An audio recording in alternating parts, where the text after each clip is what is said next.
هل ممكن تتخيل إنك وإنت عندك 12 سنة تبدأ تتعلم المشي؟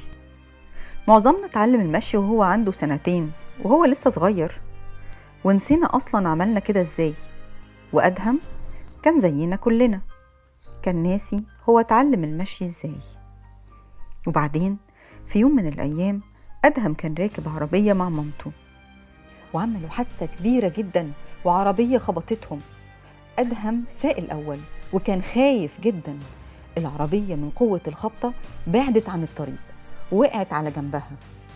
نسينا نقول نقطة مهمة إننا نكون عارفينها، وهي إن أدهم كان شاطر في ركوب عجل السباق لمسافات طويلة، وكان بيدخل مسابقات ويكسبها، وكان متعود إنه يقع ويتجرح، لكن المرة دي الجرح كان أكبر بكتير، وهو كان بيحاول إنه يقوم ويساعد مامته، لكن ما قدرش يعمل كده من كتر الألم، لأن الألم كان صعب جدا، وراسه كان فيها جرح وجنبه اليمين كمان. لما راح المستشفى الدكتور قال إن مفيش أي كسور في جسمه ويقدر يروح البيت، بس الألم كان لسه موجود وما كانش قادر يمشي، وكمان ما كانش بيقدر يمسك كوباية كانت بتقع منه، وما كانش يقدر يمسك القلم في المدرسة، ورجليه كمان كان فيها ضعف شديد، والمشي بدأ يبقى صعب وأصعب وأصعب.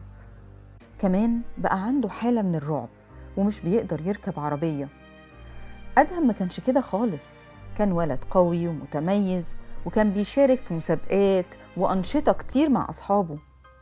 دلوقتي ما بقاش يعمل أي حاجة من اللي اتعود عليها، هو بس قاعد في البيت يتفرج على التلفزيون، يلعب اكس بوكس ومش مبسوط. لما بقى حد يتكلم عن مسابقات العجل قدامه كان بيحس بالحزن. انتوا عارفين ان دي هوايته المفضلة، لكننا كنا بنتكلم معاه ونفكره قد ايه هو كان متميز في ركوب العجل، وانه لما كان يقع كان يقدر يقف على رجليه من تاني ويكمل المباراة. أدهم اتعلم قبل كده مرة ازاي يمشي، يمكن احنا مش فاكرين اول مرة اتعلمنا نمشي فيها، لكن نقدر نتخيل ده.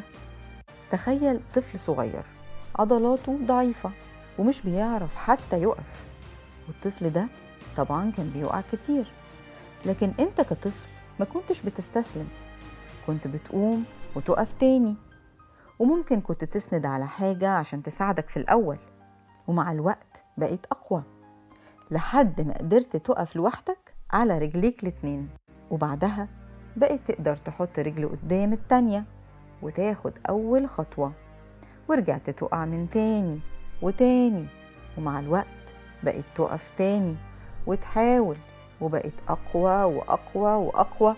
بعد كده بفترة بقيت تقدر تجري من غير ما تفكر انت أصلا ازاي بتحرك عضلات رجليك، وبقيت كمان تقدر تركب العجلة وتلعب كرة القدم.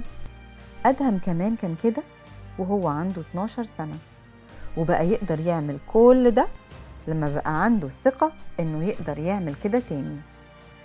الموضوع ما كانش سهل، كان صعب جدا، لكن أدهم قدر يرجع يركب العجلة من تاني وما يوقعش من عليها ويلعب كرة القدم كمان. مين ممكن يتخيل ان واحنا عندنا 12 سنة ممكن نحتاج اننا نرجع تاني نتعلم الحاجات اللي كنا اتعلمناها واحنا عندنا 12 شهر.